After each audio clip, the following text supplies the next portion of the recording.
Buongiorno, buongiorno, buongiorno. Jambwin.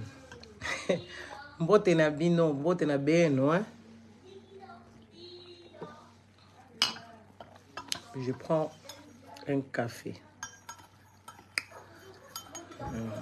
Oh, papa Eric Bola.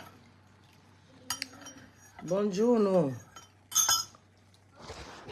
Bonjour à vous tous. Papa Symphorien, bonjour. Envoyez-moi les étoiles. Et ça la zouate. Hey. Partagez, partagez, mettez les cœurs. Médard Ngongo. Bonjour, bonjour. Les Congomani. Pemba Kweta. Maman Christiane Matondo. Bonjour à vous tous. Bonjour. On va mettre ça comme ça. Oh, papa, fils et quoi langa. Nazana Nania, ou Nazana Lausanne. Na Lausanne, na luka wili lokasa. Balobi wili lokasa bazoko luka yo na place de nani. Na place de na place de Lausanne wala yakawana place de Lausanne. Samuel Mingedi, bonjour. Parce que je ne le connais pas. Mais maintenant, et ça la carte mon odé et ça là.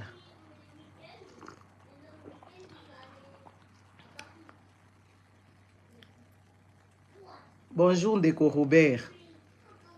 Jojo Matt, bonjour. Bonjour à vous tous. J'ai coulé mon café.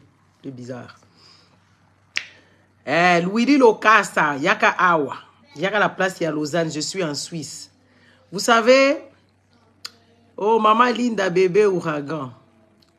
Papa Eric Luka. Ndeko Silouge Dani Gaëtan. Bonjour. Ndeko maman Sylvie. Edicom. Partagez la vidéo s'il vous plaît. Partagez, partagez. Je tenais aussi à vous remercier. Il y a quand même... Bon, c'est vrai qu'il y a des gens qu'on ne voit pas qui se cachent. Maintenant, abonnez-vous parce que j'ai remarqué qu'il y a beaucoup de gens qui me regardent depuis des années. Bazala Bango abonné. Bazaka abonné. Et que c'est quand même bizarre. Abonnez-vous, allez regarder. Abonnez-vous, abonnez-vous. Les amis, les Congolais, vous savez, vous avez beaucoup de Congolais, je ne dis pas la majorité. La majorité des Congolais, ce sont des jaloux. Et puis la majorité des Congolais, ils n'aiment pas voir les gens contents, heureux. Ils n'aiment pas voir des personnes heureuses. Quand je suis heureux, ça leur rend nerveux, ça les rend malade. Les amis, moi j'ai toujours voyagé. Moi je vous ai toujours dit ici, non? Moi j'ai toujours voyagé. Moi j'ai fait déjà le tour du monde. Ah oui, oui, ça je vais vous le dire. Et je le dis sans être prétentieuse ni orgueilleuse. Voyager, ce n'est pas un miracle pour moi. Voyager, ce n'est pas un miracle. Et puis, voyager en Europe, c'est comme si je vais au supermarché. Parce qu'il y a des moments, en fait, vos réflexions là, déballent. Moi, je n'en ai pas besoin, en fait. Vos réflexions, maman, moko wakomelinga wana. Je suis quand même déçue, franchement. Écoutez, moi, je n'en ai rien à foutre. Moi, je ne demande pas à personne de venir ici me voir. Quand tu vois que je ne dis pas des choses qui sont réglo, ça ne sert à rien de venir me voir. Au lieu de m'écrire des histoires qui sont quand même méchantes. Et moi, je viens de traverser des moments très difficiles, les gars. Ça serait vous n'allez même pas vous mettre là-bas, ici. Ça serait vous n'allez même pas l'ouvrir. Vous allez être là dans les églises en train d'aller lier je ne sais pas qui et comment. Moi, j'ai encore le courage, j'ai encore le cran, j'ai encore, comment je dirais ça, j'ai encore l'espoir, j'en ai toujours eu. Vous n'allez pas venir m'imposer votre façon de vivre. Si je voyage, j'ai envie de filmer, je filme. Maman Lydie. Oh, Maman Lydie de moi. Bonjour, Maman Lydie. Oh, si j'ai envie de filmer, il n'y a rien de mal. Et puis, entre-temps, vous ne comprenez pas les messages que je vous donne. Vous pensez que je viens m'exhiber ici, me faire remarquer. Les gars, moi, je vous dis, si j'ai envie de me faire exhiber ici, me faire remarquer, je ne ferai pas la politique. Je ne ferai pas ici, je ne viendrai pas parler ici du civisme ou je ne viendrai pas parler de la politique, la dénonciation. Je ferai autre chose. Ça, vous devez vous mettre ça dans la tête. Quand je montre les aéroports, ça veut dire que je compare les aéroports de chez nous. Oui, oui, quand je voyage, je vous montre comment est-ce que la tranquillité quand tu voyages. C'est de ça qu'il s'agit. Et vous venez me laisser les messages, oui, voilà à quoi ça nous concerne. Est-ce que ma maladie vous concerne? Envoyez-moi les cœurs. Est-ce que ma maladie vous concerne? Quand je suis venu parler de mon cancer ici, c'était votre oignon? Vous aimez toujours les drames. C'est pour ça que vous êtes dans les églises, parce que vous adorez les drames. Qu'on vienne vous dire des drames. Quand quelqu'un vient vous dire que oui, je suis entre la vie et la mort, c'est là où ça vous fait plaisir. Oh, moi, vous n'allez pas me gaspiller ma joie de vivre. Parce que personne n'a su m'anéantir avec ma joie de vivre. Vous n'allez pas me gaspiller ça. Ça, je vous dis, je mets ma main à couper. Je mettrai ma main à couper. Vous êtes toujours là en train d'attendre les drames. Que quelqu'un vienne vous dire que oui, et tout. Et les gens qui disent même ça, ils n'ont jamais soutenu ma cause. Ils n'ont jamais soutenu. C'est ça là quand même Facebook a écrit là-bas. Soutenez-moi, envoyez les étoiles, c'est de l'argent pour que je puisse mettre mon truc, mon contenu. Vous rigolez de ça. Vous rigolez de ça. Parce que vous êtes des radins. Moi, je connais mes gens. Mais fermez-la à un moment donné. Je vous demande de la boucler. Parce que vous n'allez pas venir ici me gaspiller ma vie, moi. Ou bien me dire ce que moi je dois faire, comment je dois me comporter. Le jour où je vais commencer à me mettre ici en maillot, je ne veux même pas que quelqu'un dise quoi que ce soit. Ça serait ma vie. Ouais. Parce que j'ai sacrifié autant de choses. Vous avez dit, ouais, qui t'a demandé personne? Et alors, taisez-vous. C'est de ça qu'il s'agit. Quand moi je fais quelque chose, je sais ce que je fais. Quand je filme l'aéroport, c'est pas pour dire que... C'est pas aujourd'hui que moi j'ai commencé à voyager. Ah oui, il n'y avait pas encore des étoiles ici. Vous m'avez vu de l'autre côté du monde. N'est-ce pas? Une fois, je suis partie en vacances en Zambie là-bas. J'étais au bord de la piscine matin, midi et soir. C'est vous qui avez payé. Vous pensez que les étoiles, c'est quoi? En tout cas, je vais vous dire. Parce qu'il y a certaines personnes, ils sont tellement vicieux. Ils ont tellement des langages tordus, avec des pensées impures.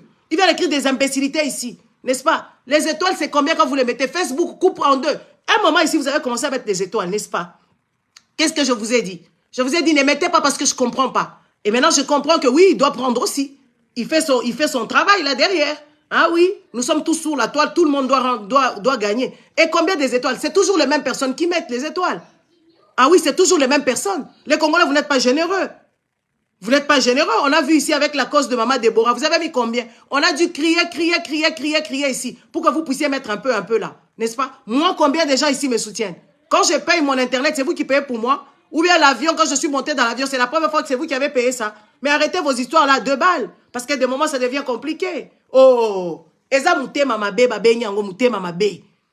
Vous aimez toujours, quand je suis venu ici parler du cancer, c'est là où ça vous a plu?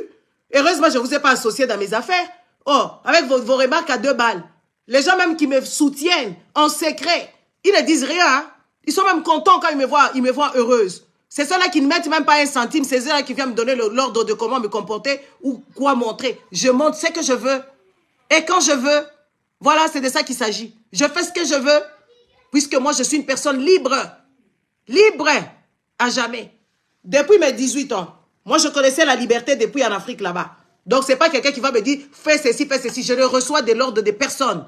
C'est de ça qu'il s'agit. Je ne suis pas là pour recevoir vos injonctions. Si vous avez les kilos, si vous trouvez que vous faites bien les choses, nous, on vous invite ici. Moi, je vais publier. Moi, je suis la seule, je sais pas, la seule machin, je ne sais pas comment je vais m'appeler, qui mettait même les vidéos de mes soeurs avec lesquelles je fais la même chose. C'est moi qui mettais, j'ai cessé maintenant. Parce que je trouvais que ce sont des tarés, il y a plus de tarés qu'il y a autre chose. Même ceux-là qui font des combats, même ceux-là qui font les patriotismes, c'est des tarés. La plupart, c'est des gens qui viennent ici avec une idée derrière la tête. On n'est pas en concurrence ici. Si moi je vais mettre en concurrence, je vais mettre. Merci Papa Symphorien. Je veux mettre ce que je veux. Oui, je veux m'habiller. Moi, mon corps est des rêves. N'est-ce pas? J'ai encore mes petites histoires là-bas. Oui, que je peux venir aussi. J'exhibe aussi les choses comme le temps d'autres personnes qui exhibent leurs trucs. M'habiller, je sais classer. Vous pensez quoi? Oh, il faut me foutre la paix, hein? Moi, il n'y a personne qui va me dire quoi que ce soit. Je fais ce que je veux quand je veux. C'est ça qu'il s'agit. Je ne suis pas l'enfant de quelqu'un ici. Oh. Gardez vos petits commentaires là. Et puis, si vous trouvez que vous n'êtes pas concerné, ne venez pas ici. Ne venez pas, s'il vous plaît. Et moi, j'ai commencé ici. J'ai commencé ici tout doucement, tout doucement, tout doucement. Les gens qui reviennent me voir, c'est des gens qui voient que oui, voilà, je vaux quand même. Ouais, parce qu'il y a des gens qui vont voir par curiosité. Moi, c'est les mêmes personnes qui reviennent. Qui reviennent tout le jour. Ce sont mes habitués qui reviennent et encore et encore. Et là, ça me donne vraiment du toupet et du courage de continuer. Alors, vos petits remarques là, à 2 balles, oh, quand on voyage, ça ne nous concerne pas. Oui, ça ne vous concerne pas. Ça ne vous concerne pas. Il y a quelque chose derrière la tête que je montre. J'essaie de vous mettre de montrer aux gens comment est-ce que... Parce que les gens qui sont au Congo là-bas, ils ne savent pas. Ils ne savent pas. C'est quoi l'aéroport? Ils ne savent pas. C'est quoi voyager dans la certitude, dans la quiétude? Ils ne connaissent pas. Et je montre ça. À quoi ça vous dérange? Les sorciers, ils pensent toujours à la sorcière. Moi, il n'y a personne qui va me vaincre. Ah oui, il y a des gens qui ont failli me bouffer, ils sont passés dedans. Ah oui, oui, oui, oui, oui, oui. Vous savez qu'est-ce que moi j'ai enduré toute ma vie? Vous savez qu'est-ce que j'ai déjà enduré? Les cancers m'a même pas su m'anéantir. Oh, foutez-moi la paix avec vos histoires à la con, avec vos idées tordues. Vous voyez toujours, en quoi les voyages, est-ce que c'est un miracle? Est-ce que voyager c'est un miracle? Quoi est-ce que je vais cacher? Hein? Voyager ici en Europe, c'est quoi même? C'est rien. Même aller en Amérique, pour moi, c'est rien. Ouais, ouais, je vais vous dire. J'ai déjà un passeport qui le permet. Ah oui, oui, oui, oui, oui. Arrêtez vos petites remarques là à 2 balles. Ça fait chier en fait. C'est vraiment nauséabondance. Oh.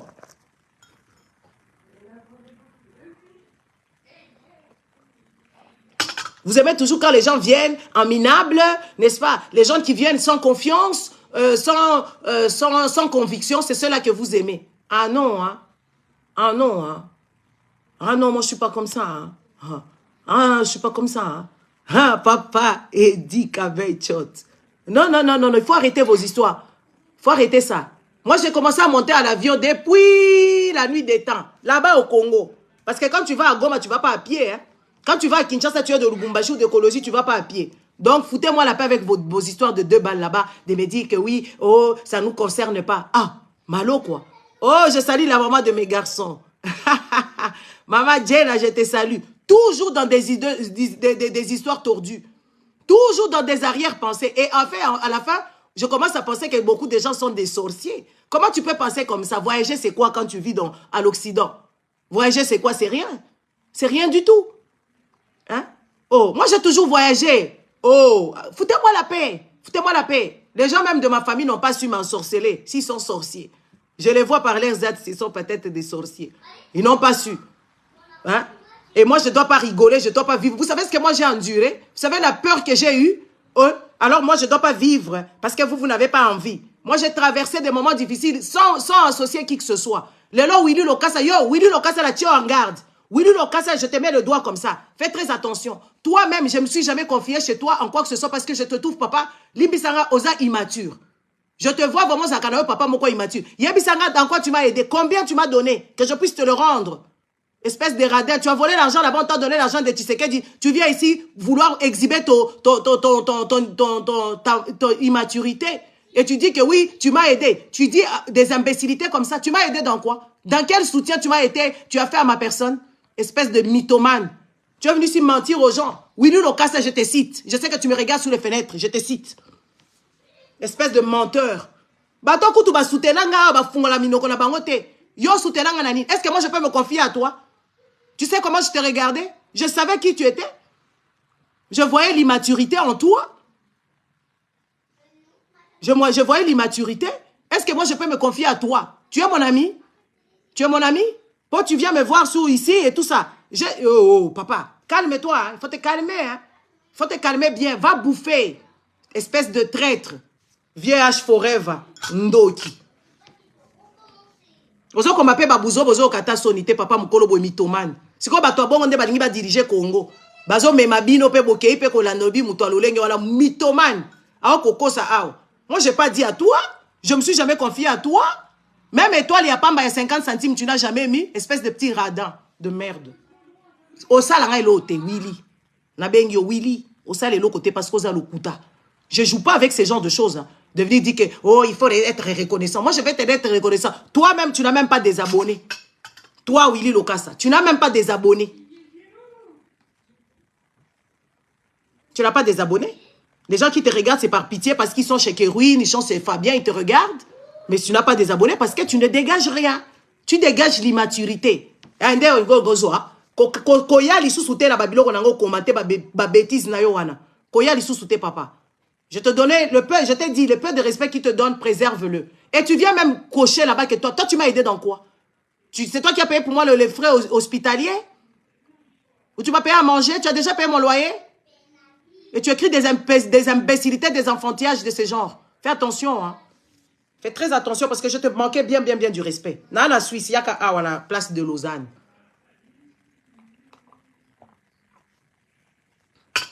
Vous avez que depuis qu'on confirme bouzo ba ya modèle wana.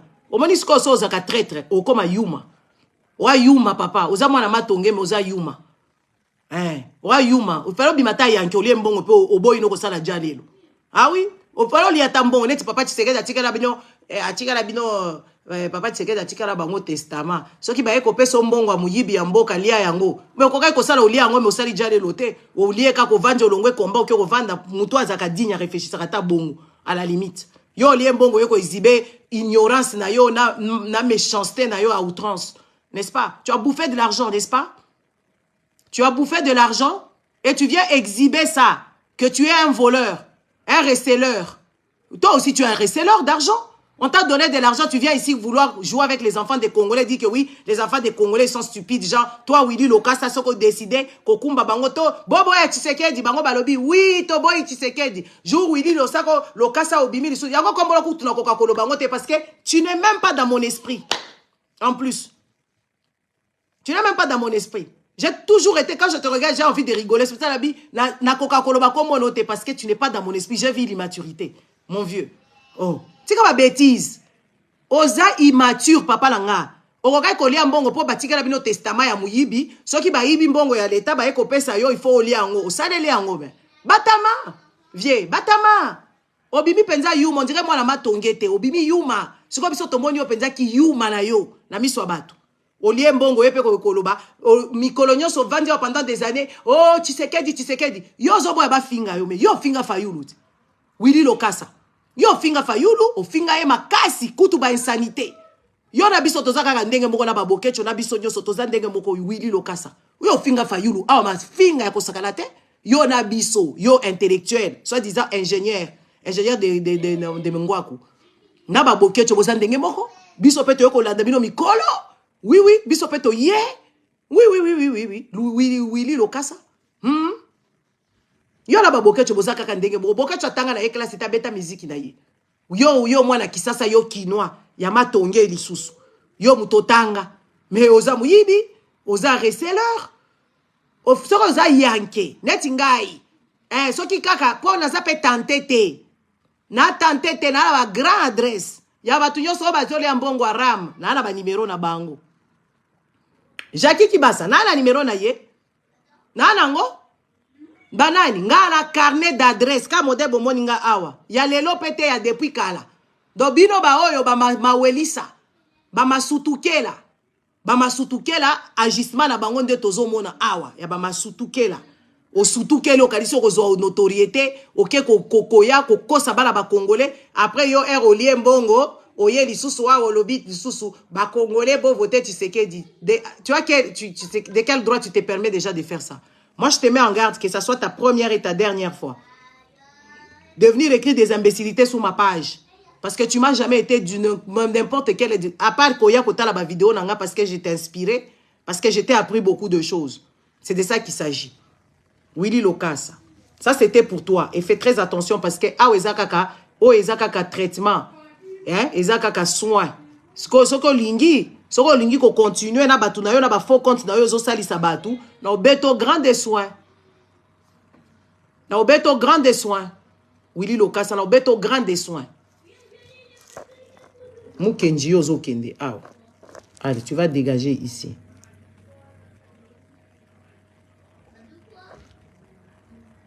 Yo kite biso tozo éducation ya ba bokecho na ba Willy Lokasa. Yango tozo ya awa. Là, tu as soin, ou les premiers soins. Si on continue, tu as vraiment soin qui c'est respecté. Je te laisse un peu de respect, avec un peu de bénéfice de doute. Je t'avais dit ça. Donc, garde à toi. Je te mets en garde. Aux âmes colossales la âge. T'as ba tonton ou. La seigneur salé la âge. Qu'est-ce que j'allais dire? La jeunesse congolaise, elle est pourrie. Un an jour pour jour, Bamalia va télémaka awa. 1 an ou 2 ans, je ne sais pas, je ne sais plus. Bamalia va télémaki awa, Bamalia, ti le lo bazaya au télé. Le lo tomoni Chilombo babengi roi soleil. Et puis l'idiot, il est en train de rigoler. Donc il est content. Un incompétent né. Un incompétent de merde. Bino bato ya ba IDPS na bandeko na bino ya baluba oyo. Est-ce que mitu na bino esala malam? Il y a que vous. Hein?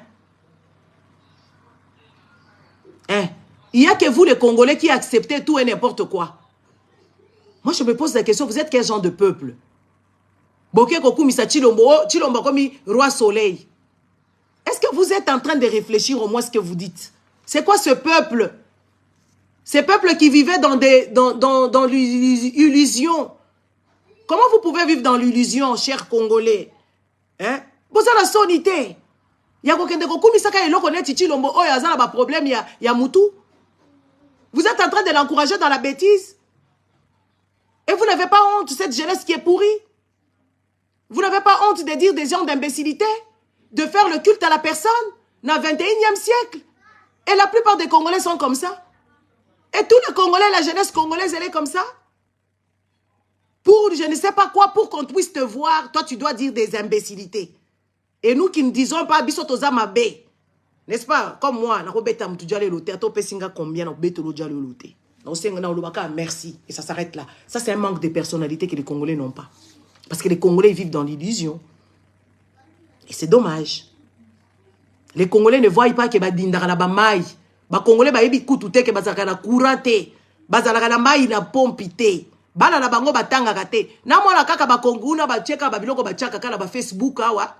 Ba chaka ba biloko moko boye genre oui, quel est le pays africain qui parle mieux français? Ba lobi na biso eza ba Congolais. Wana nanya lobi tante na ngai. Akomi les Congolais ngabi na etala.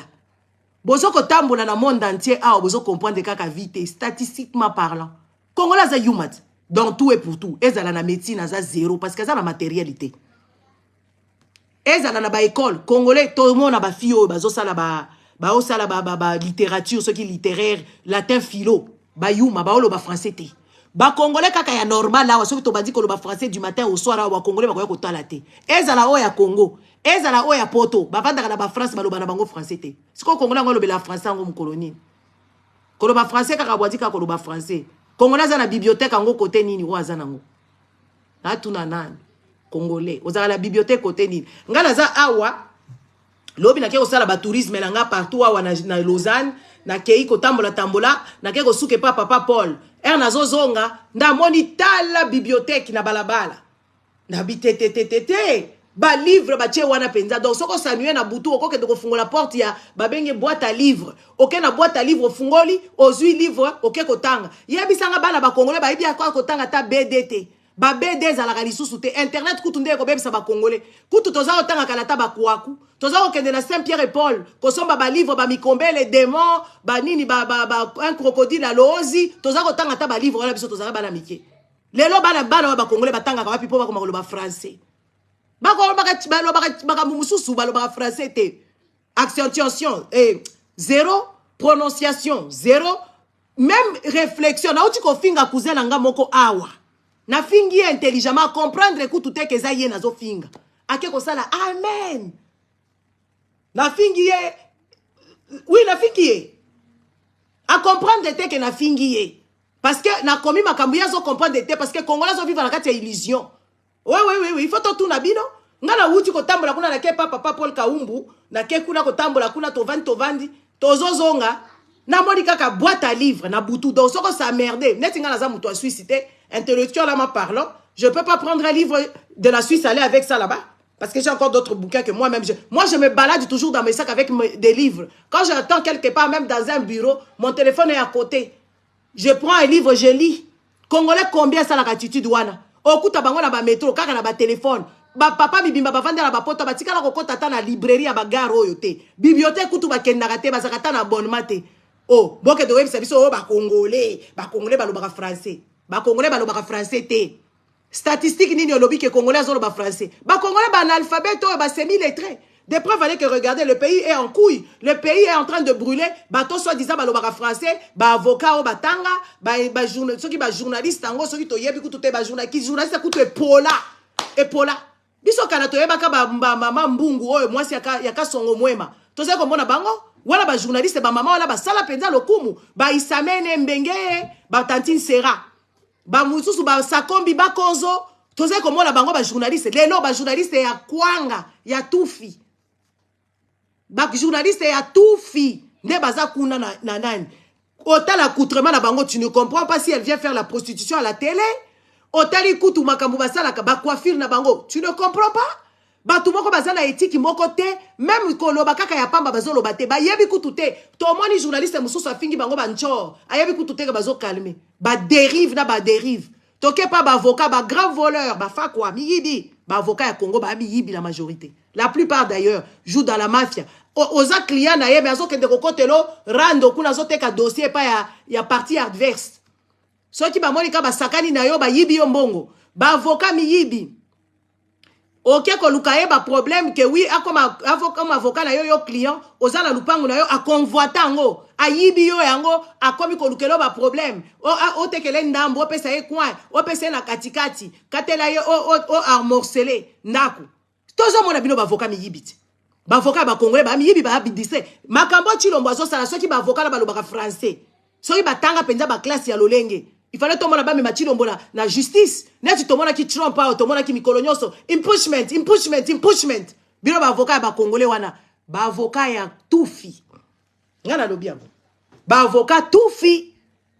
Ba économiste bazo kosa batu. Oh ba matisi biloko akolia. Oh ba matisi ba salaire. Ba congolais ba professeur ba comme kozo ba $300. Moi depuis Chilomboaza wana a gagné. Tout le monde bango te place ba eko intercalé. Keza lokuta.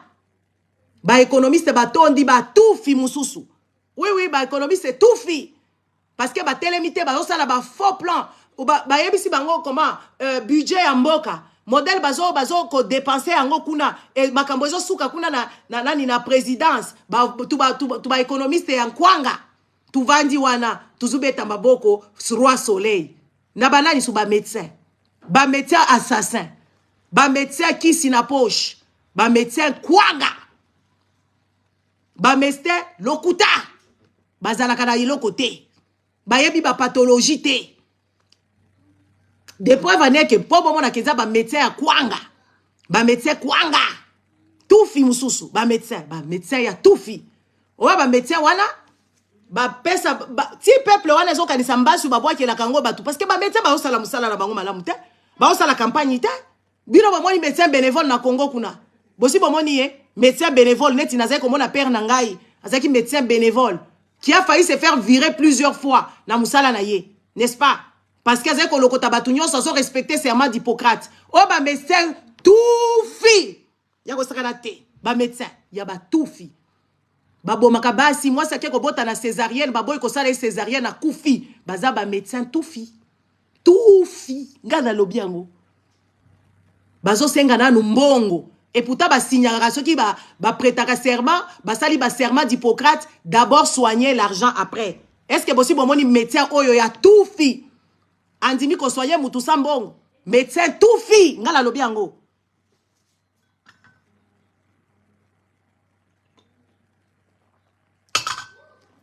Boyebi très bien que moutou a bota 2 fois la césarienne. Ça veut dire qu'il faut botter la césarienne. Bozo senga moutou la posa ko bota. Boyebi si akende kulukana lumbongo. Mutu akufi. C'est comme ba médecin. Boza ba tufi. Ba médecin ya tufi. Banani isusu. Oh, batu ba isusu basala ka environnement na Congo kuna soki assainissement. Bomoni assainissement kuna. Est-ce que bomoni assainissement na mboka wana? Oh, bato basala ka environnement, nga na sala ka assainissement, nga na tanga soki ndani et tout ça. Bomoni mboka wana eza na assainissement. Oh, bato baza ko chola na mai. Environnement. Bomoni environnement eza kuna. Oh, bazo teka banzete. Oh, batufi. Banani isusu. To qu'est-ce qu'on a ba soi-disant ba politique. Ba politicien, ba architecte dans le toque de dano. Oh, comment la kaka batunyoso? Ngane ingénieur, mutu mubiba changer komba komi. Ingénieur muntu mukwabu. Oh, ingénieur we watu. Ingénieur soki nani wana. Ingénieur soki matondo. Ingénieur soki nani wana. Ingénieur nanga. Ingénieur. Comment l'ingénieur? Comment l'ingénieur? Tala ba ingénieur, ocha baker. Tala ba ingénieur. Hein? Tala ba ingénieur. Otali ingénieur wala. Ozo pesa e plan ayebi kotanga plan te. Ngala si la vivant bakabwana. O pesa ingénieur plan. Ingénieur ayebi kotanga plan te. Ingénieur azo tiela yo ba prise likolo.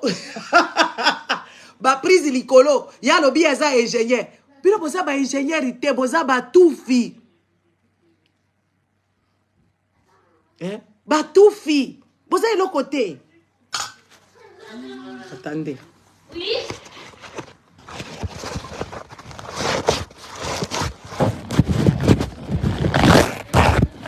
Excusez-moi.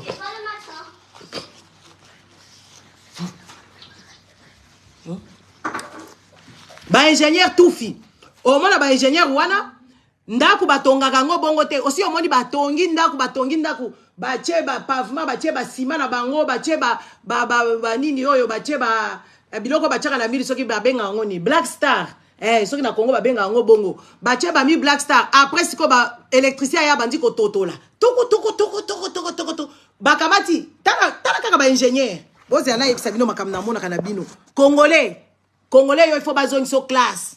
Congolais faut ba rééduquer yo sala ka makambu bien te, olobaka français te, otanga te, oyebi eloko te. Baza bongo ngala bona ba makambu na Congo na zotala kaka na lobi tata nzambe munu mefwa. Ça c'est quoi ça? Batongi penza ndako mobimba. Titi batongi ba prévoir place à canalisation te.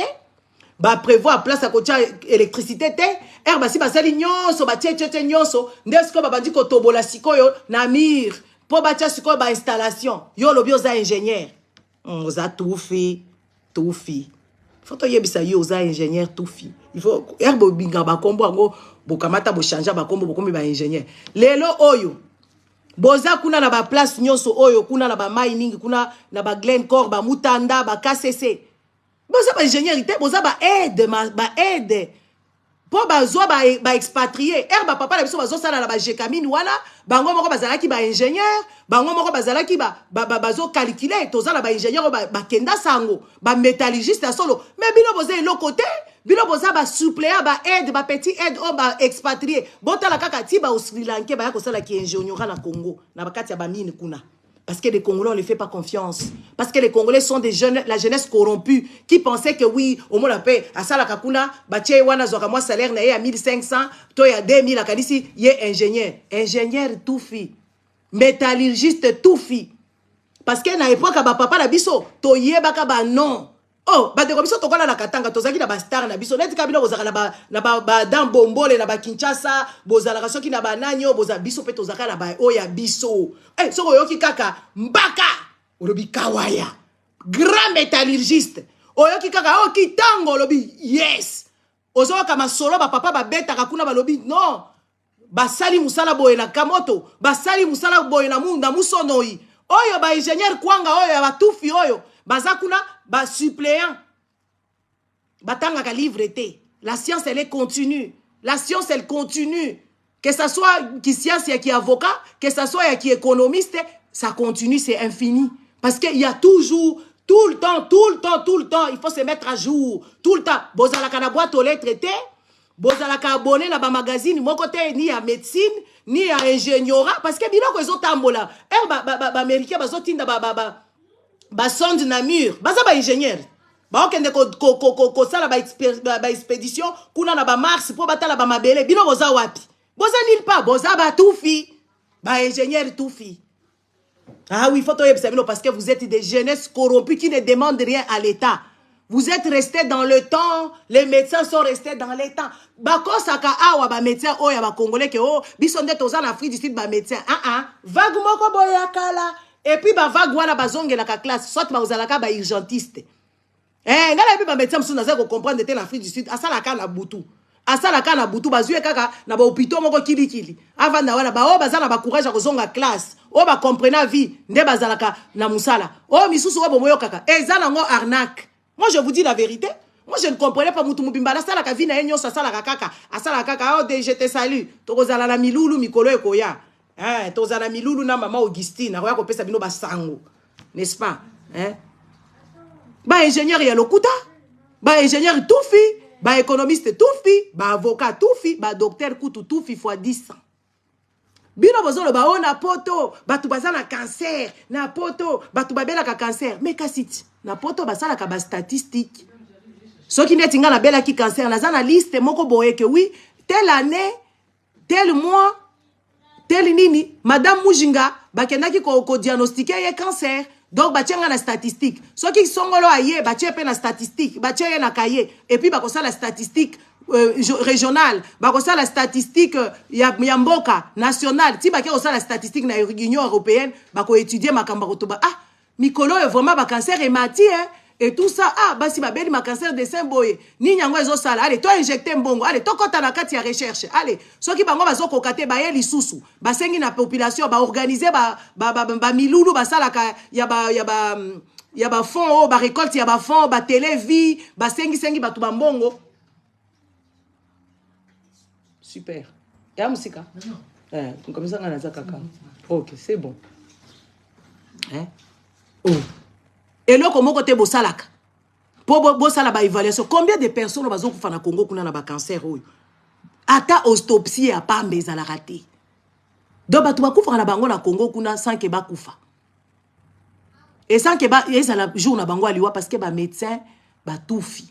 C'est quand toke pas ba politique ba Eliezer ba tiene ko tanga politique et ceux qui polytechnique na nani na kimukolo.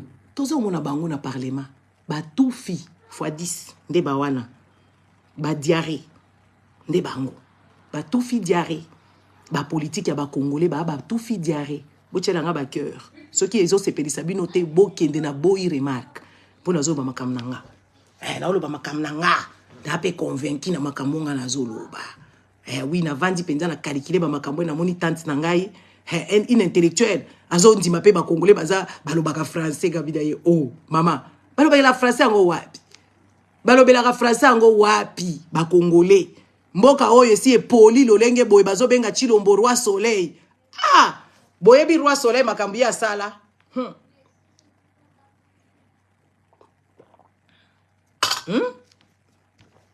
ngalo ba makamnanga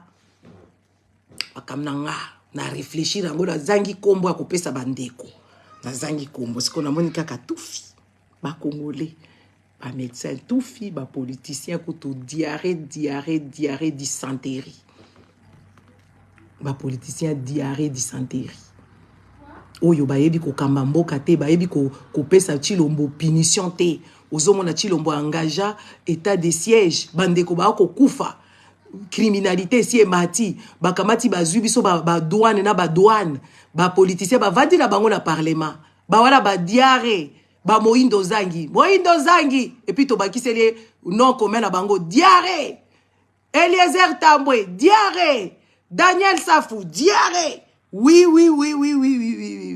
bango wana nani mususu oyo mama Kainda diarrhée to bakisi bango ba kombo ba diarrhée dysenterie. Les gens qui tuent le pays sans état d'âme, les gens qui sont là corrompus sans gêne, corrompus sans gêne, c'est eux, non? Et qui mènent ce pays-là comme ça, bazo kende ko sala ba enrôlement, bazo sepela, botala kaka ba diarrhée dysenterie oyo.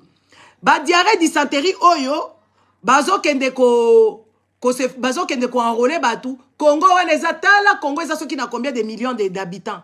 Combien de millions, ceux qui 100 millions d'habitants, bazo sepela ba enrôler kaka, na un mois, ba enrôler kaka, 1 million de personnes ba sepeli. Mais ceux qui tobeki to calculer ango, mais basali musalate. Batu nyonso ba papa Molière diarrhée dysenterie. N'est-ce pas? Ceux qui totali bango. Et là, bazolo ba ke oui ba enrôler déjà 1 million de personnes. 1 million de personnes dans un mois, ça veut dire le boulot n'est pas fait. C'est quoi? Imaginez-vous chaque etikali combien de mois? Les Congolais, on a au moins, Nandenge Tolobelaka, au moins 100 millions. 100 millions de Congolais. Si quoi, 1 million par an. Et par mois, au bazo ko enrôler bango. Si to comme Kuna, na Souka, na décembre, toza déjà na janvier, tikali kaka 11 mois. Donc, bako enrôler kaka 10 millions de Congolais alors. Si c'est vrai même. Batongo bazo kende ko enrôler bango bazo sepela na bango te. Ba lobby te za bilongi na bango te. Ba mususu ba bimi ba Kagame. Ba mususu ba bimi ba Mabantaba, ba mususu ba bimi ba Etienne Tshisekedi, ba mususu ba bimi soki banani na banani oyo, n'est-ce pas? Oui. Hein? Maman na lobi ya bimine tingombe, balingi ba bomaye azala ka boeta, azala eko kwa ndimi me makambo la boyango. Ozota la bilongi ya na bango, ozo comprendre de ça na bango te siko bango bazo kumisa. Mboka oyo eza estimé que oui, le Congolais, il y a au moins 100 millions de Congolais. Mais basali kaka 1 million bazo sala makelele. Maintenant dans chaque mois s'ils peuvent enrôler 1 million de personnes, donc il y aura que 10 millions de personnes qui seront enrôlées. Et les autres et ils sont contents. Et puis après, vous dites que vous parlez français, vous êtes intelligent. Non, vous êtes bourrique. Le Congolais, vous allez pour vous. Parce que les Congolais, bandimaka la bango makambute. Les Congolais, oyo, bandimaka vérité. Vous savez, moi, on m'a diagnostiqué cancer. Hein. Nandima ki nangai, na regretta ki makasi. Je suis en train de vous dire. Moi, comment on m'a diagnostiqué cancer? Moi, je suis la personne qui a commencé à sensibiliser depuis 2013. Makambo cancer, palpation de musala nangai. So ki na keka ko sukola nazo sala palpation et l'autre côté sport des sports. N'est-ce pas? Sport des sports à kosakana na yebi comment est-ce que retenir les seins. Ngana bota bana mais je sais comment entretenir ma poitrine. Tout ça je le faisais, je mangeais correctement. Je ne mange pas n'importe quoi. J'essaye de faire bien les choses, mais dans le côté cancer. Ah, quand on m'a dit la première fois, j'ai rigolé. Ngabi ah yo to mon iscarisation ngabi dai j'étais en colère. J'ai dit, mais après, quand on a fait la biopsie, j'étais super en colère. Après, je me dis, ma chérie, moi-même, je me suis pas, je dis, ma chérie, est-ce qu'il y a mort d'homme? Il n'y a pas mort d'homme. J'ai accepté la maladie. Et puis, j'ai combattu la maladie. Les Congolais, tant que vous n'aurez pas accepté que vos âmes mal éduqués, ah oui, tant que vous n'allez pas comprendre que vos âmes mal instruits, il n'y a rien qui va changer. Comment est-ce qu'on diagnostique ces choses-là? Mais on voit l'état des têtes des gens là-bas. Les gens qui dirigent le pays, les peuples en question. Autant est-ce que peuple ango, diarrhée, peuple milangwa, peuple drogué.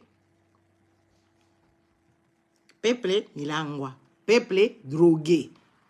Ba Congolais, ba milaka na bango ba gene, ba liaka bango na fulu. Bazovanda na fulu, bateka na kati ya basalite, peuple ngo zale à l'aise, peuple ba fachi beto. Mais quand même les autres qui que peuple oyo mukinza. Oui, il faut le balabino. Peut-être c'est des langages comme ça que vous allez comprendre parce que depuis qu'on est là en train de vous dire peuple bombé ameli masanga lali na balabala.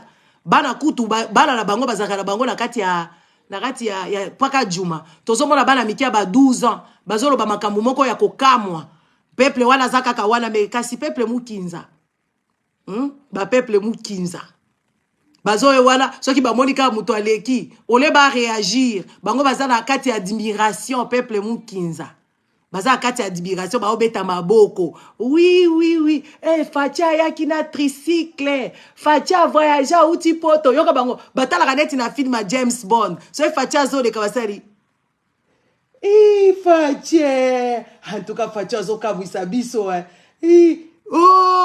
Facha. Facha l'équipe batiki Facha l'équipe. Au moins la peuple bukinza oyo. Oui, bon excusez ngai eza bongo. C'est comme ça moi j'ai réfléchi. Parce que je ne comprends pas. Vous allez m'excuser. Non. Parce que ceux qui posent pédia peuple congolais à solo bisonio sobolinga bolanda. Bo benga na fachi béton. Denis dia que ravandi à la muki kaka accueilli na hôpital général ya Lubumbashi na hôpital Sendwe. Hôpital wana ezalaka hôpital. Tous les malades, moi je connais les secteurs parce que mon père est fille de là. Na ba hôpital wana. Hôpital wana ezalaki na bazo soigner ba grand brûlé. Hôpital wana ezalaki penza hôpital. Hôpital wana koma beza Denis dia que nalingi asombe doko ya l'état. Peuple mukinza zo tala. Peuple mukinza za très abi babenga ka nani? Cher babenga ke nani? Distinguée première dame. Distinguée première dame. Alingi asombe hôpital ya l'état.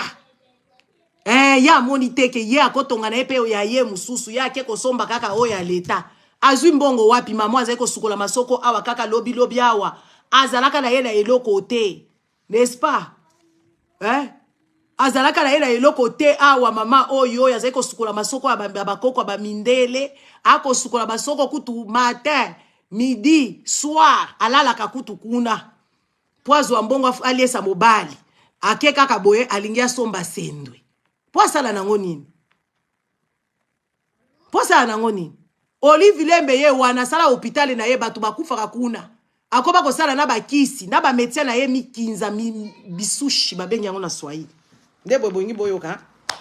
Tondo yebisa bino boy. Akenda ko sala hôpital moko batu bakufaka kuna, ba anomalie moko atika batu na défaut hôpital à Olive Lembe. Hôpital à Olive Lembe atika batu na défaut. Biso toyebi batu atika na défaut babenga biso. Ake ko tobola bango michopo. Toboli bana batu ya mike o bazana vie toute une vie devant elle. Na hôpital na ye na ba incompétent na ba médecin na ye ba mikinza. Toboli bana batu kuna. Heureusement mwana moko ba tobola ye kuna aya awa na poto. Mwana muke ba ke kotie poche. Po ba katie mbamba michopo. Na hôpital na Olive Lembe batu ba kufaka kuna. Po ya sala kape akoma pe pharmaceutique. Asala ka ba kisi na ye. Botala mboka ya batu ya mikinza oyo. Ore ba buka ba bêtise wana. N'est-ce pas? Ba bêtise ozo même ba peuple congolais na liwa. Ezo même ba peuple congolais na ignorance. Po bandeko. Mbasu wana eza microbe. Ti lelo parce que ba médecin bazo sala campagne te. Ba médecin bazo lobelango te. Nde yango peuple bololé oyo. Peuple mukinza azo kadisa ba bwake na kabatu bambasu. Te mbasu eza microbe kokoto na nzoto. Etambole komi elembi kuno kolia. Kolemba ba komi kolio ba vene. Alingia bima. Po atondi. Atiki ba maki kuna obimi mbasu awa okomi koloba babwaki eliyo mbasu te eza microbe po vanda kana mboka ya salite mboka ya mbindo ba maladi wana tozali komona ngo kala bakasonda tozali komona ngo kana bato oyo bavanda kana ba pauvreté kuna incroyable lelo na basi ya ba ministre bakomi kobela kasonda lelo penza ba mbasu wana bino toyebisaka bino awa no ngana yebisaka bino mikolo nyonso ke yo lelo ozolo bake yo oza bien ou vivre kana Congo zo vivre bien mais mbaso ezala yo na kati ya nzoto mbaso ezala yo na kati ya nzoto po ozo ke ndosomba biloko bazoteka ngo na kati ya faux septique ba vidaki na butuka ke pa na yo moko okolia mbaso eza microbe ba médecin ba médecin moko boye bazala spécialisation talamuki kaka loti kaka komi spécialiste pédiatre abimi pédiatre alamuki kaka loti awa ke ya komi spécialiste soki ndani ye wana akomi soki spécialiste mukinza tala ba médecin ya mikinza oyo toyebisa bino po ba intellectuel mutu bakambaka mboka ba intellectuel nde bapesaka bato baza ba mayele te soit disant bato bazangi mayele nde bapesaka bango bomoyi bapesaka bango directif bazo tomoni awa combien de fois Trump a failli Biden kutu ya Biden aza président Amérique bakia kofuye na kati ya ndaku na ye tala peuple mukinza oyo Biden bakia kofuye na kati ya ndaku na ye bamoni ke ye azwaki ba dossier azalaka vice président Biden azala ba problème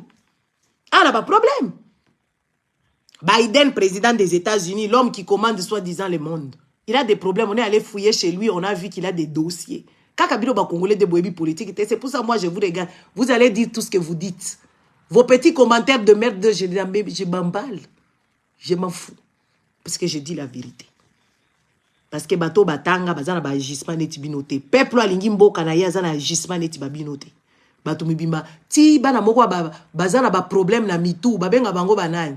Bato bazala ba tête moko boye ba Moïse Mbiye bazoya ko kamba ba papa mikolo ba vandi na kati église kuna bazoya bisa bango ba ko sambela ye ba monya ngo danger te so nga za ine église ona ba tais-toi femme ta guise va t'asseoir nga so na za ki wana l'église ya Moïse Mbiye na nga bisa tais-toi va t'asseoir ferme ta grosse gueule petit malade allez va te faire soigner ton enfermé mais ba papa mikolo ba vandi Moïse Mbiye azolo ba bêtise bango pe ba vandi ba ko bando sambela lelo Moïse Mbiye c'est parce que vous avez peuple mukinza kisushi ba peuple mukinza ba chrétien mukinza ba musulman mikinza na banani ba oyo ba kimbangiste mikinza bango nyonso ba mikinza oui yango bozo sepela na bakambu ya buzoba parce que bato balingaka mboka na bango ba agisaka lolenge bino te bozo ke de ko sanrole makambo bukutu boyebi mutuna makolo te boyebi ke seni wana eza bêtise boyebi ke bato abunzambe nzambo ba mukuna balala ba mamichi bola banani lisusu oyo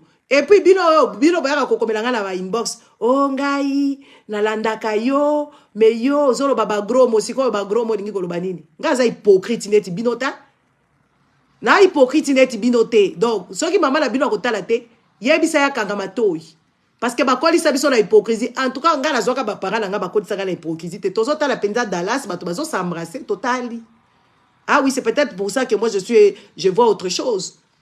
Eza na télévision. Siko ero kangi misuboye, eza hypocrisie. En tout cas côté wala papa la nga akolisa nga na hypocrisie. Boza wa kokomela ngai, botika kokomela ngai inbox babiloko na bino. Soki bino bobodi ke bino boza penza batu oyo soki ya ndenge nini. Allez, bosala ka ba émission na bino, ngala ko partager ngo na ko sepela. Boya ka kosala ba émission na bino awa, bosala ba analyse. Bosala ka ba analyse na bino awa poto mona bino, n'est-ce pas? Voilà. Bovandi na mboka o premier ministre aza kozwa tala mbongo ebele. Ye moko chef de gang. Chilombo azozwa tala mbongo ebele. Bino ba mikiza bovandi na bino. Bovandi na bino boza tala mbongo te. Ata ya kisi te. Ata ya minervalité. Ozo ka ba salaire moko exorbitant. Par mois mutu mobimba touchaka $300,000. Même ba patron de patron bazala ba entreprise eza ko générer ba milliards. Ba touchaka $300,000 te.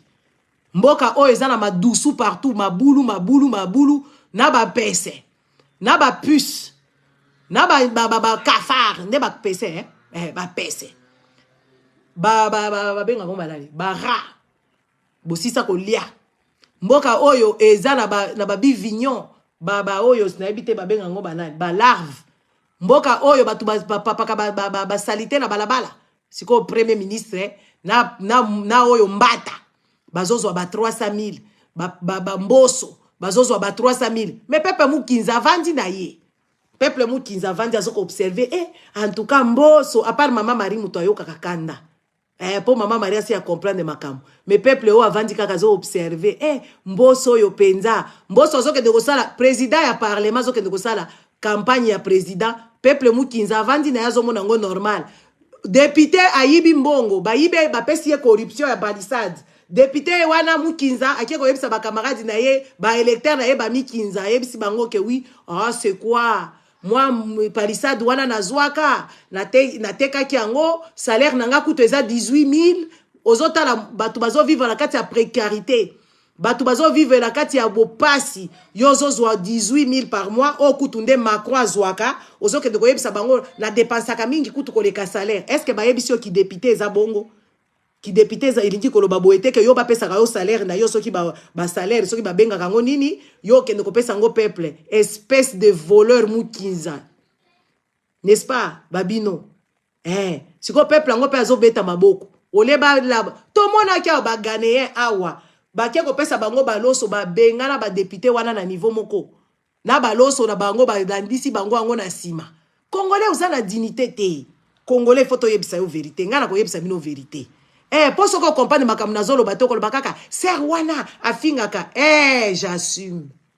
Et beaucoup ça ngai ngala ko wanga na te. Eza ngai botale lungi na ngai eza ngai. Na ko décliner pe nani identité na ngai.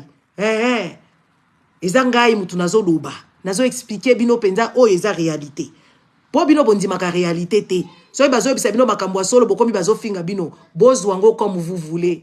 Et c'est de ça qu'il s'agit d'ailleurs. Attaquez là.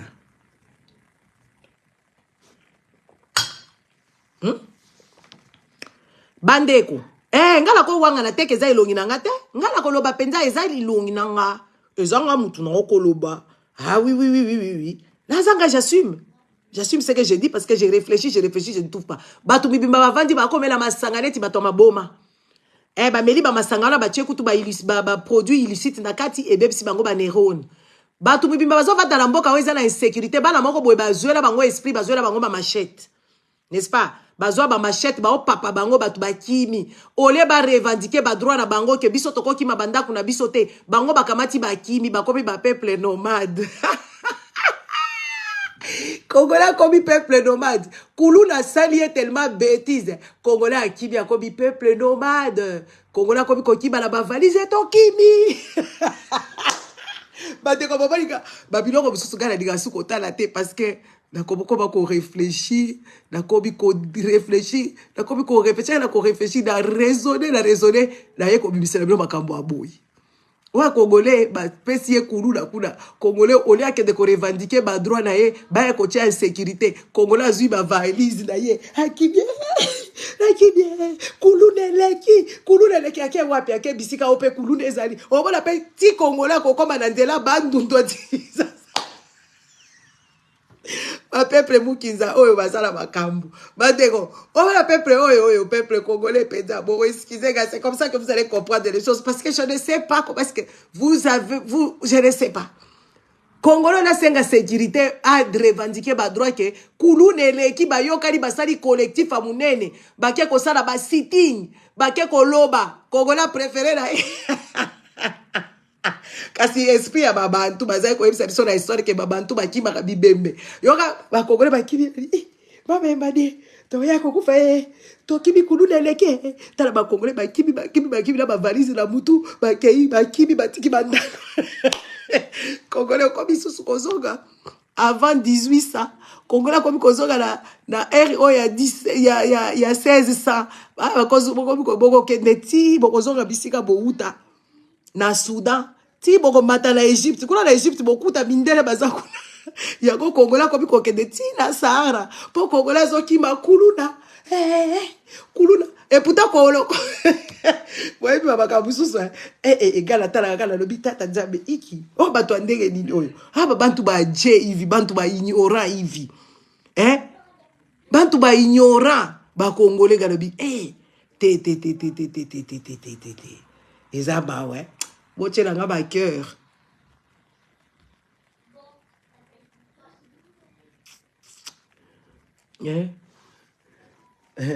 papa la boy naka ko ya ko kato mangala oyo na ko kato mangala parce que baswahili bazalaka bien te baswahili bazo ko kumbisa Joseph Kabila balobi rais izonga la kiti dayo otalaka peuple bobimba ayebite ke yaza la potentiel ko leka Joseph Kabila peuple oyoyo peuple mukinza alobi ke Joseph Raisi zonga la ngwende na yo siko Joseph Raisi azale na ba capacité te yaza la posa ko sakala na kinga kati ne Joseph Raisi wala asakala kale na kinga kati siko peuple azo comprendre te que Joseph bakata ka eki jeunesse na ye n'est-ce pas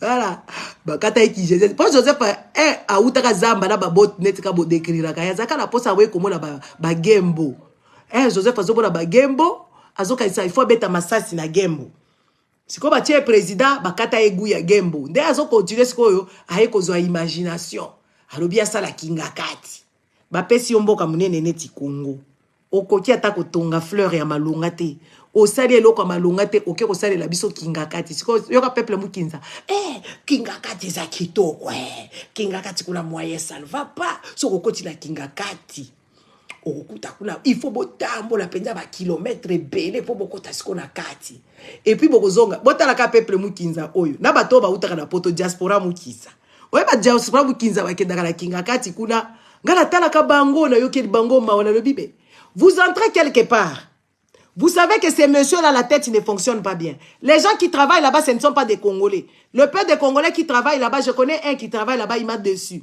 c'est mon ami. Il travaille là-bas à Kingakati. Mais ba onyoso bandeko na bino basala kakuna baza ba boy o bazonga ke pala bango te baliaka madesu. Batika basi na bango bazonga ka une fois par mois, travail forcé. Ba o ba chef na bango za ba Burundais, ba Ougandais kaka ba bilongi na bango kuna. Siko bino bokenda kakuna, bokoti place ça dangereux. Bokoti kuna donc Kabila il décide quand est-ce que vous rentrez chez lui et quand est-ce qu'il vous sort là-bas. Donc, le jour que Kabila va vous prendre en otage là-bas, ça sera catastrophique parce que vous êtes juste des inconscients. Et vous allez là-bas, vous achetez des Fanta, un Coca à $5. Kabila, oh, bah, yebisibino Kabila Boma Mboka, Kabila Boma, entreprise, y a l'État. Kabila Moutoua Sali, Bakambo, Chilo Motoza, na yebozo, kende soukou enrichis. Est-ce que tu vas peuple moukinzati? Bah, tout le monde va yebite. Zoya Kinshasa Nyonso, Ebeba. Banyama baza kuna maltraité baliaka te mais Kabila salele bino ya ye bokendaka kuna peuple mukinza ne réfléchit pas et puis botiki ba mituka na bino musika bokoti na kinga kati so bokoti bandeko ata biso tokendaka ba parc d'attraction ba Disneyland tokendaka ba parc d'Obélix kuna Astérix tokendaka kuna soki olembi obimi okei o vi andeni ni Congolais on comprendre de maisha te Congolais comprendre maisha te Congolais bazui à l'otage mentalement à côté bisika oyo akeko dépenser mbongo na ye era koti kuna bako décider quand est-ce que bako zoyer bako décider quand est-ce que bako bimisa ye Et puis Congolais, tellement Azamou Kinza, Azo comprendre que Azan a danger. Le jour que ce fou de petit Joseph Kabila là, qui est aussi sale comme un puce, le jour qu'il va décider de vous enfermer là-bas, alobi boko bimakuna te, boko ti esclavagisme, a décider qui va le faire, qui va faire quoi que ce soit. Qui va faire quoi que ce soit à Kabila? Rien. Rien, personne ne fera rien à Kabila. C'est ça, je regarde, je dis, eh, peuple oyo, peuple ande nini, peuple nini oyo. Dans la talaka, peuple angon a lobby, incroyable mais vrai. Un peuple qui ne réfléchit pas. Un peuple qui est en train de ruiner la jeunesse, ruiner sa propre famille, ruiner. T'as la peuple angon, c'est quoi, il y a mibali na biso comme femme, soyez soumise, ngwako. Yoka femme angon pe azolela, libala. Eh, oui, que mon appétit ba manalisme qu'on a lobby. Et souka kana mutu nanga. Parce que ba tu vas comprendre te que nga zo ba makambo solo. Ba comprendre te botika bo pesanga bo pesanga la lo ba la minute. Bo tia ba ker. Pour ba comme ça na bandi ko décortiquer ngona mutu nanga parce que moi je suis une personne libre. Dans ma tête là il y a même libertinage. Ce n'est ko bimisango bo mo nanga bizarre. Bo mo nanga bizarre. Parce que la talaka pinde. Puis comment ces gens, ils ne voient pas les dangers? Comment ces gens, ils ne voient pas tout ce qui se passe dans le pays, que ce n'est pas réglo? Hein? Parce que non, quoi, zawana. Courage. Courage. Peuple Mukinza. Politique Mukinza. Banani misusu na bosani. Ba géologue Mukinza. Ba ko tubo la mabulu ko salaba. Ba forage neti bato maboma na président la bango kutu yende Farata. Ye président Farata we agaer Muvombo Tshisekedi. Muvombo eza Farata na Swahili. Tala Tshisekedi ye moko Muvombo. Aoke de ko inauguré bango forage. Asalika robino be moko na village ya papa la bango. Ake ko inauguré des ordinateurs. Ba hôpitaux nyonso madusu. Balabala kutu tina te. Papa Farata. Chilombo. Ezaka ba kombo ngoka boy. Ngai kutu. Vos trucs là, vos imaginations, je n'ai rien à foutre. Rien à cirer. Rien à foutre. Eza bongo. Parce que bato bazé ba vandaka boy te. Tala bato na mu pompa kuna babandi ko boma na pona mai ya fourrage. Siko ba géologue mboka wala balobaka biso toza ba ingénieur géologue. Est-ce que basala ka fourrage lolenge bozo sala wana? Est-ce que sura mai ya fourrage eza ya kosakana nango? Pourquoi awa boka isi kala Congo nde mai ezaka na se ya mabere kuna? Hein? Hein? Solution eza révolte ko bengala Chilombo et toute sa bande et celle-là de Kabila les mettre hors état de nuire ko kanga bango. Peuple nde fois asenga. Ba élection wana eza bêtise. C'est ça la solution. La solution est que peuple est moko telema po ba congolais ba ko loba to tia mbongo o congolais yo yebi ko pesa mbongo congolais yebi ko sala cause ba professeur o wala kutu ba Farata ba professeur o balala kabana mikie ba yebi ko respecter éthique ya école te ba professeur oyo ba corrompaka bango pa bana ba okende ko pesa savoir mutu azana yezoba ole a échouer ba pesi mon kutu ba wala nde ba premier de Farata. Kasiti. Bomala ki professeur soit disant professeur Mbata. Farata Mbata. Ndebo ito benga bango. Ba professeur Mibimba. Wayo kende kolala na mwana ya classe.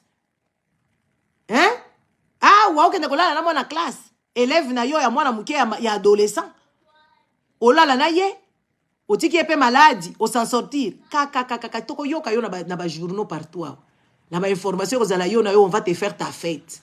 Ba professeur boko na ba professeur assistant ba professeur à université botala kaka makamwango ba professeur à université batambola ka Congo mobimba kaka ba professeur wala ba kopesa cours na Lubumbashi toyebite quand est-ce qu'il se documente toyebite kaka bango ba kokende tina isiro ba pesi cours na isiro ba professeur ka professeur moko wana atambola ka Congo mobimba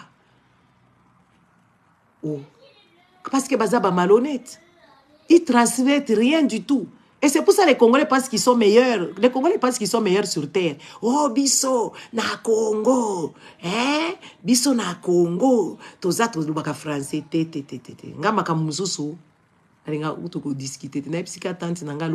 Oh, les Français, ils ont dit, les Français, ils parlent de leurs enfants. Quand les Français te disent que l'éducation nationale est baby, parce que bana bazo tanga bien, parce que bango basala ka statistique, bazo tala mwana nyonso cas par cas. Autant de millions d'enfants français qui sont là-bas, on connaît leur état d'esprit. On connaît ceux-là qui sont bien, on connaît ceux-là qui ont la malformation, on connaît ceux-là qui ont la dyslexie, on connaît ceux-là qui ont la dyscalcul, on connaît ceux-là qui ont des problèmes d'agitation, on connaît ceux-là qui ont des problèmes d'apprentissage, on connaît ceux-là qui sont manuels, on connaît ceux-là qui sont cérébrales. Na France. Air France a ça la diagnostic qui est bana la bango ba kiti na lecture parce qu'il y a ça les statistiques. C'est scientifiquement prouvé ba kei ba bandi ko compter ba école na école et c'est que eza éducation nationale a sali ba statistique. Yebisanga éducation nationale na yo ya Congo a sali statistique quand po yo kende ko loba ke oui bana ba congolais ba mayele tozo mona bango na ba internet aw. Bana moko boye batanga me ba ko loba français te ba influenceuse yoka bango monde ba lobaka ba influenceuse olobika influenceuse asala kaka tu sais hein? Tu me déranges hein? Bana moko ba lobaka français te baza ba influenceuse elle peut faire mieux elle se limite na kabelo commerce nyonso basala kaka kabelo bana na bino ba influenceuse na mafinga kaka neti biso bakoko na bango. Kasiti. C'est quoi yozo ebisa biso que oui, na France balobi bana bakiti oui parce que ba français ba sali statistique, ba belge oui, ba américain oui parce que bango ba yebi éducation nationale na bango mode de fonctionnement. So OK na ba Amérique pour les na ba école moko eza atana 2500 élèves. Oh, bande ko mwana nga kenda na école na Amérique. Yesu koyo ayebi na nute ba rouage ya nini ya rapidité. Donc ceux qui ka ba américain de ba kenda ko landa ba professeur na ba classe. Bonsoir. Bonjour. Hein? Enchanté, monsieur. Hein? Ba américain. Ba kendaka kuna ko sala ngonde balandaka ba professeur na ba classe. Mwana nanga siko ayebi makambo wana te yende ba professeur ba yaka ko landa na Europe. Siko azai ko koma kana retard. Soki kaka 5 minutes eleki. SMS si yelingai. Ke agete na classe. Et pourtant, il y a des gens qui malembe parce qu'ils comprennent que nous rouage te bango ba yebi kolanda éducation nationale. Si quoi bino ba congolais bino na tout na bino éducation nationale au boya ko yebi ba congolais baza meilleur. Les congolais ils sont nuls à chier partout. Ils n'ont ni les capacités, ils n'ont ni l'intelligence de capter les choses les congolais. Les congolais ils sont nés intelligents. Non, pas intelligents, ils sont nés avec des talents qui ne sont pas exploités. Les congolais ils ont du talent. Au moins, les Congolais a bimbi karaboye, a comme une maçon, personne qui maçon bien. Mais il faut pas payer sa formation pour la structurer les choses. Parce que talent est un talent. Il y a un moment où Céline Dion batanga musique. Et pourtant, Céline Dion a botama la musique, na kati a talent na ya ki musique. Congolais a botama na talent et belé. Voilà, on ne peut pas le lui enlever. Attention qu'il y a un peuple moukinza. Voilà, on ne peut pas le lui enlever. Congolais a botama na talent. Mais talent ya Congolais, comment je dirais, c'est quoi le mot, j'avais ça même ici, ils ont canalisé et que désordre. Et parce que Congolais qui dans l'école à se corrompre, dès l'école primaire, bah parents ils bima bapé ça bah corrompre bah professeur pour moi n'en a passé pour ayoka et moi naza azama yele te il faut tanga si pas le ngona na classe qui n'est pas na école mususu oyo asala musala maboko parce que parents okanisa yo ozo obandi ko corrompre na école primaire, école secondaire kutu kolobate, auquel na université, muto abololenge boye akoma médecin. Mais akomi médecin assassin. Akomi médecin assassin. Parce que ba parents ba corrompre kati na université. Et les professeurs ils se gênent même pas de prendre de l'argent des étudiants pour leur passer, pour le faire passer dans des classes. Et vous dites que c'est ça même l'éducation nationale. Éducation nationale des Ngwaku. Éducation nationale des Bololais. C'est de ça qu'il s'agit. Et les gens, quand ils viennent ici, ils sont choqués, ils deviennent... Bon, t'as là-bas, docteur et belé, ils considèrent que t'es pas yebi.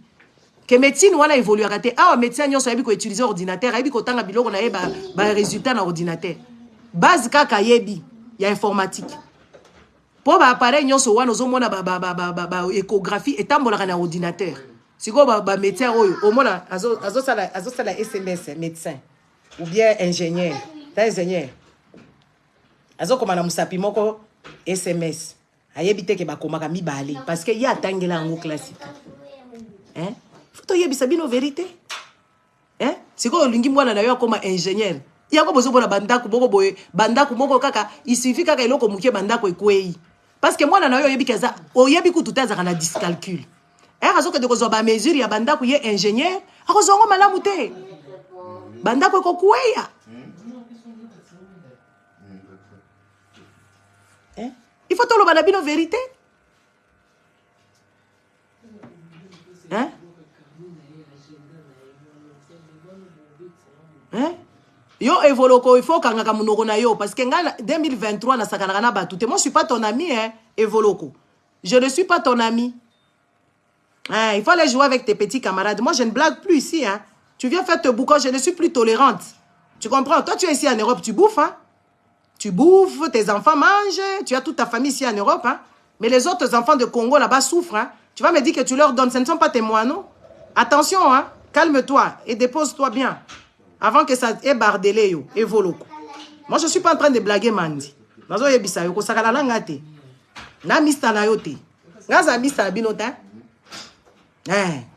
C'est pour toi et tu t'étais. Non, je ne peux pas te parler bien. Et si tu veux, tu te déconnectes. Toi, tu es en train de boire du lait. Hein? Tes enfants vont correctement à l'école. Hein? Tu leur donnes, tu donnes aux Congolais les petits restes qui te restent. C'est ce que tu donnes. Donc, il ne faut pas venir ici m'embrouiller.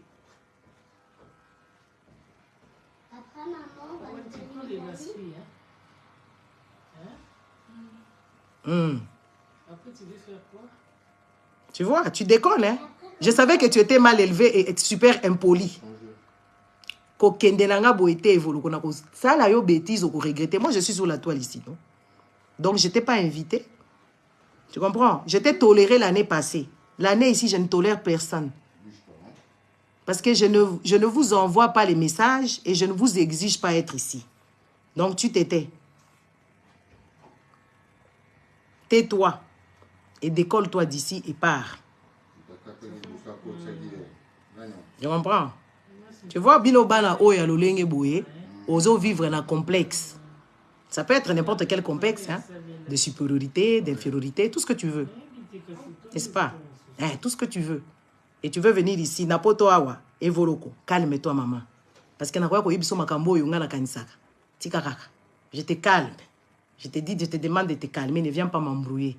Parce que si tu as l'écran, tu peux aller aussi faire tes vidéos aussi. Hein? Fais tes vidéos, tu es, hein, tu t'exhibes là-bas aussi. Hein, tu donnes tes directives à tes enfants, pas à moi.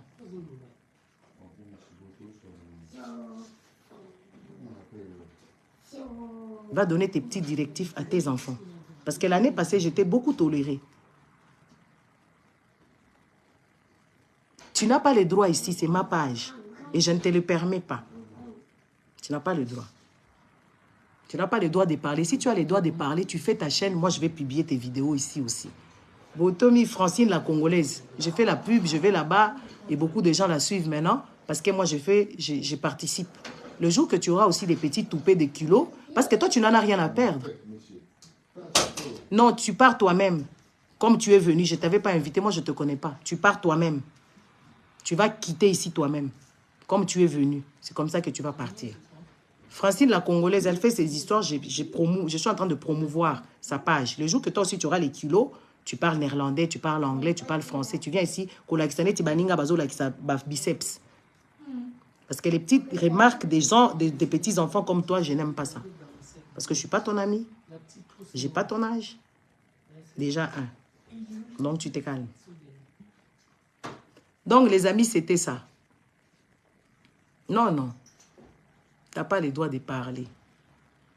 Sur ma page, toi, tu n'as pas le droit de parler. Des autres, oui. Pas toi.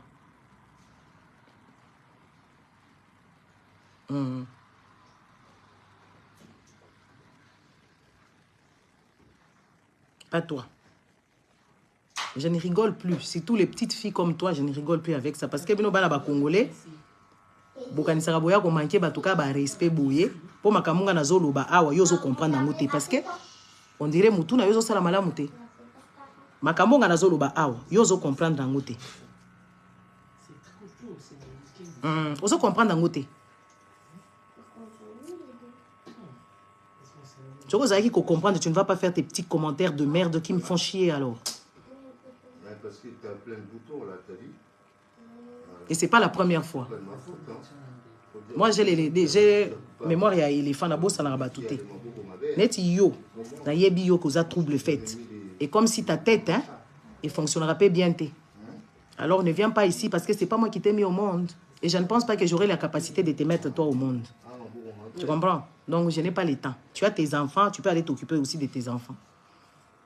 Comme ça, tu ne passes plus ton temps ici à ne pas comprendre ce que j'ai dit parce que tu ne comprends pas. Les autres Congolais, ils ont compris ce que j'ai expliqué. Bon, les amis, c'était comme ça. Donc, il n'y a ni des avocats, il n'y a ni médecins, il n'y a ni les politiques, il n'y a rien là-bas.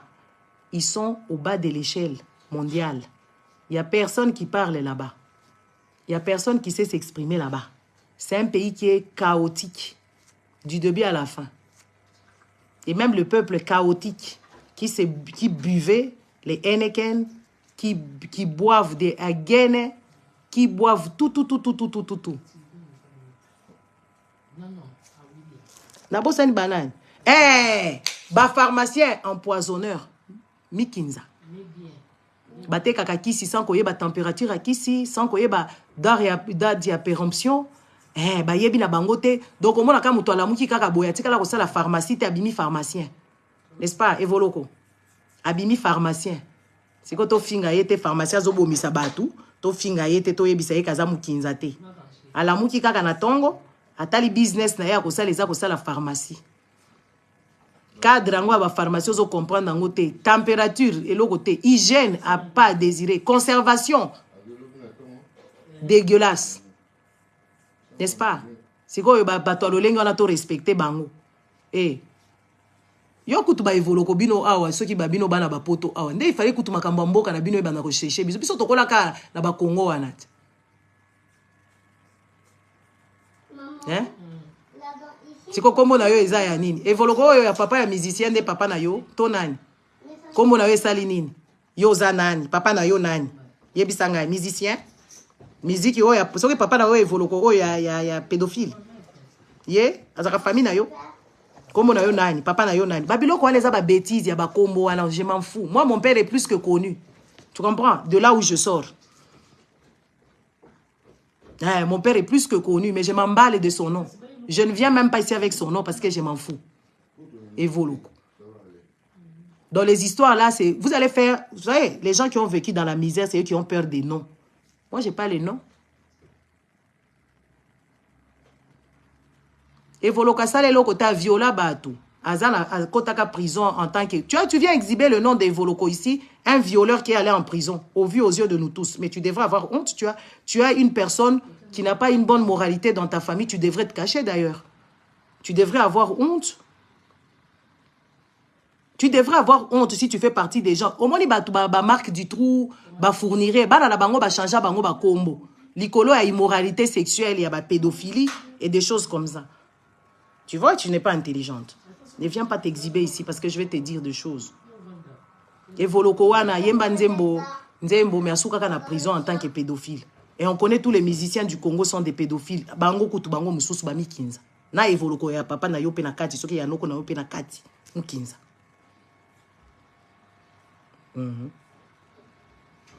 Noko na yo pédophile. Il faut te cacher, ma chérie. Noko na yo za pédophile. Donc, dans votre famille, il y a une personne qui a abîmé le nom de la famille. C'est ton oncle. Mais c'est un pédophile, ma chérie. Un pédophile comme tous les autres musiciens. Ah oui. Ton nom là que tu portes, normalement, si tu étais une personne sensée, tu n'allais même pas l'exhiber comme ça parce qu'il n'a pas une bonne moralité. Oui. C'est parce que c'est ça que je dis, non? C'est ça que je dis. Ça n'inspire personne parce qu'il n'a pas une bonne moralité. Une personne qui n'a pas une bonne moralité, c'est une personne qui doit être punie par la société. Ton oncle, il était puni de la société. Parce qu'il a fait des choses très graves. Il a été en prison pour ça. Et tout le monde le sait. Donc, si toi, tu viens ici, ça veut dire toi aussi, tu n'es pas moral. Parce que bato toyebi bango ba changera ba kombo. Parce que papa na ya a viola ki batou. Parce que bino bolandra makambute, vous les Congolais, moi je me pose la question si vous êtes encore sur cette planète. Hein? Batou ba changer ba combo parce que papa na ya sala ki likambo. Batou ba changer ba combo parce que nom de famille na bango eza souillé. Ton nom là évolue, c'est un nom souillé, c'est souillé, souillé. Donc je vous laisse par ici. Tu ne vas pas comprendre ce que je dis parce que tu n'es pas trop intelligente. Tu n'es pas tellement intelligente, ma chérie. Ce que je te dis, c'est vrai, c'est apprendre, pas à laisser. Et parce que tu ne lis pas beaucoup et tu ne suis pas des choses intéressantes, c'est pour ça que tu ne connais pas. Sinon, tu n'allais pas porter ce nom. C'est un nom de honte. Pourquoi? Parce que ton oncle a été jugé et foutu en prison. Il a été mis en prison parce qu'il était immoral. Oui, oui, il a violé des gens. Il est allé en prison, ton oncle. En tant que violeur, c'était quelque chose, pas de faux, de vrai. Tu vois? Va lire un peu quelques livres, tu comprendras. Va suivre quelques documentaires, même sur Netflix. Hein, il y a des choses basiques que tu peux comprendre. Voilà. Il y a des gens qui ont changé le nom de famille toute d'une génération pour que, comme on allait nuire. Donc, les amis, je vous laisse. Hein. Je vais vaguer à mes occupations. Doboye bakakemboka wana eza bienté.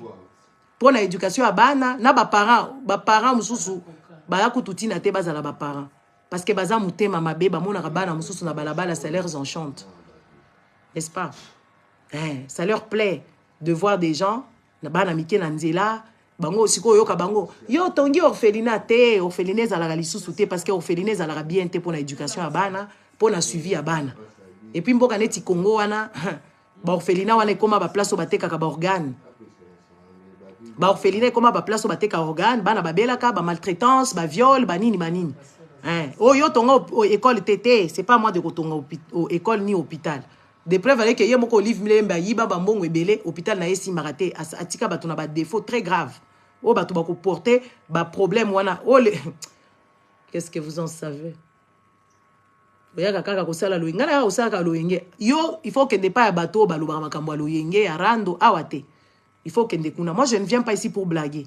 Je ne viens pas pour blaguer parce que toi tu as ton père. Moi mon père il est mort pour ce pays là. Ah oui, pendu. Donc toi tu n'as pas perdu tout à l'heure. Quand tu viens m'embrouiller ici comme ça, je vais te manquer du respect. Voilà, c'est de ça qu'il s'agit. Bon dimanche à vous tous. Donc regardez ces pays là, la jeunesse qui est étourdie. N'est-ce pas? La jeunesse qui est perdue, qui ne sait pas revendiquer le droit. Bakulu na baye ba parents na ban bakimi. Bakomi ba peuple nomade. Batu ba okufa na ba hôpitaux akebo e batiki akufa. Batu ba okufa ba ebite maladie nini batu ba kufa. Et comme kaka abeli crise. Dans tout le domaine au Congo, il y a rien qui avance. Rien. Pêche et le côté bambi c'est okufa kuna na vieillesse. Élevage kutu bango ba yebi yango te baliaka ba misuni moko papa Bosenzo bonjour baliaka ba misuni moko eutaka soki na ba Brésil et pourtant bango nde bazala ba vert pâturage n'est-ce pas ba avion so toke kutu na ba aviation batu ba matana tarmac bazo kima ba matana avion ba biloko nyonso tu wana n'est-ce pas batu nyonso bazo sala ba désordre aéroport moko tozo comprendre aéroport sans c'était mais ba futaka ba go pass bafuta soki bambongo soki ya ba 5 €, bafuta au moins pour voyager na Congo il faut à 55 $, je me rappelle au dernier jour. Au moins 55 $ au futango pour matana avion. Atozo kende na intérieur mais aéroport malonga te. Et loro moko teza kuna. Embouteillage nde embouteillage. Na kokomelanga boete. Toi tu vas rien me faire. Kokomelanga te yoka soni. So bazo gangela gangelo boye ok na novandi obandi ko réfléchir ba gangelo po na nini. Ne réagis pas comme ça. Toi je t'ai dit je te connais, arrête de m'écrire inbox parce que j'ai vu que tu m'écris un message. Tu vas m'insulter parce que tu as l'habitude d'insulter tes tantes, tu as l'habitude d'insulter ta propre mère, tu as l'habitude d'insulter tout le monde. C'est le nom juste de Voloko que tu portes de honte que tu viens avec ça ici. OK? N'est-ce pas? Le nom des Voloro, seulement que tu portes là-bas. Moi, si tu m'insultes, ça ne va pas me choquer.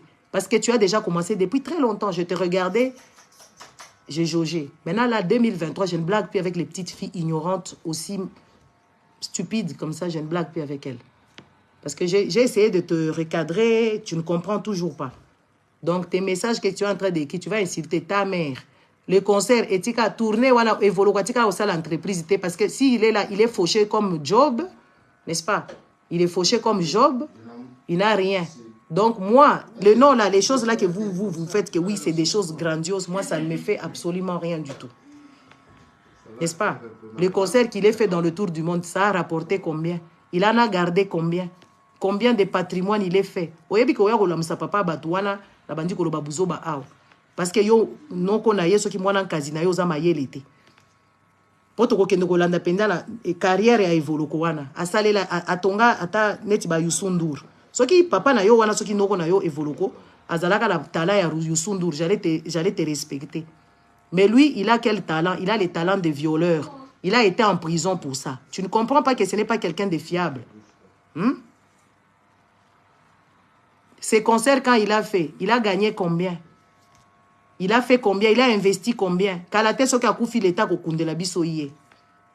N'est-ce pas? Soki evolo kwa kufi, l'État muta kokende kokunda ye comme les autres qui sont passés, les Papa Wemba, les Tchala Mwana, les Madilou, soki banani na banana, kutu ba Madilou so bakunda bango ba papa wa uti kokufa o papa Lutumba, eza ye pe bakokunda ye bongo.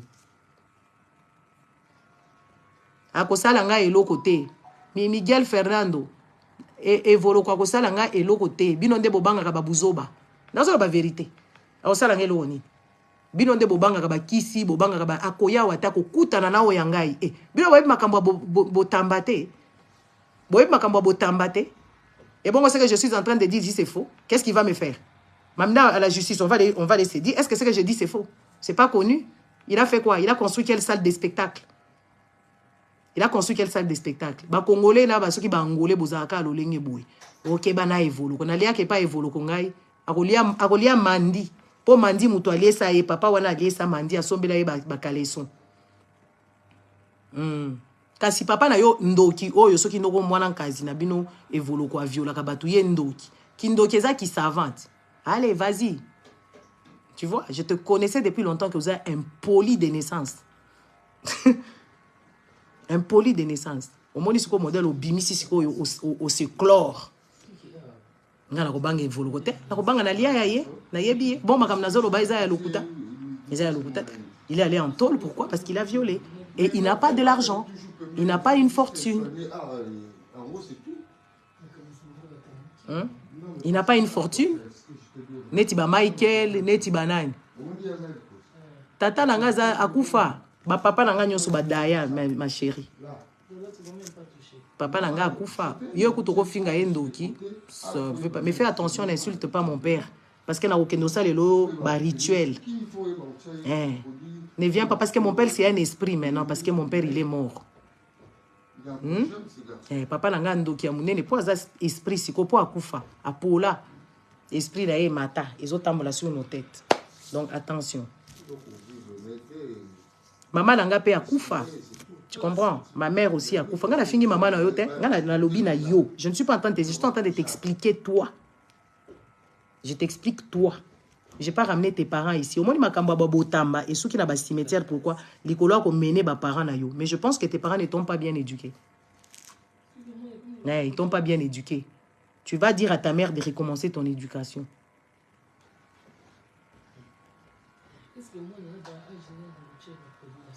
Bon, je vous laisse et toi, tu vas passer un bon dimanche parce que tu viens trop te balader sur ma page pour distraire les gens parce que tu n'as pas beaucoup de concentration. Et je ne vais pas rentrer trop dans des trucs comme ça. C'est déjà assez pour toi et tu es sorti de tes gants. OK? Tu vas te coucher un tout petit peu pour te reposer et ça va te faire un peu du bien. Après, tu auras un peu de force pour t'occuper de tes enfants. OK? Il te fallait ça pour te rafraîchir un peu la mémoire. Et pour t'éclaircir, tu vois, je viens de te dire qu'il faut enlever ton nom là, sur la page. Parce que ton nom ne porte pas bonheur pour les gens qui la connaissaient. Ce n'est pas un nom à porter. Ce n'est pas un nom à porter. Et arrête un peu le complexe là d'infériorité. Puisque tu es noir, même tes fesses sont trop noires. Donc tais-toi. Bon, les gars, je vous laisse. Hein? Qu'est-ce que tu vas me faire? Moi, je ne fréquente pas des amis des gens de ton âge. On va se voir, qu'est-ce que tu vas me faire? Tu vas me taper? Tu vois déjà, tu es sauvage. Ah, c'est que ça gagne. C'est ça le jour qu'on va se voir. Moi et toi, est-ce que tu m'as déjà vu dans la rue? Je ne fréquente pas les oiseaux de ton espèce, les oiseaux des basses cours. On va se voir où? Ciao, ciao. Au revoir. Donc, et le côté qui va. Les gens qui appellent Chilombo, il s'appelle comment Chilombo? Roi Soleil. Atiki bilona Roi Soleil na bino bokende kozwa moi. Au revoir.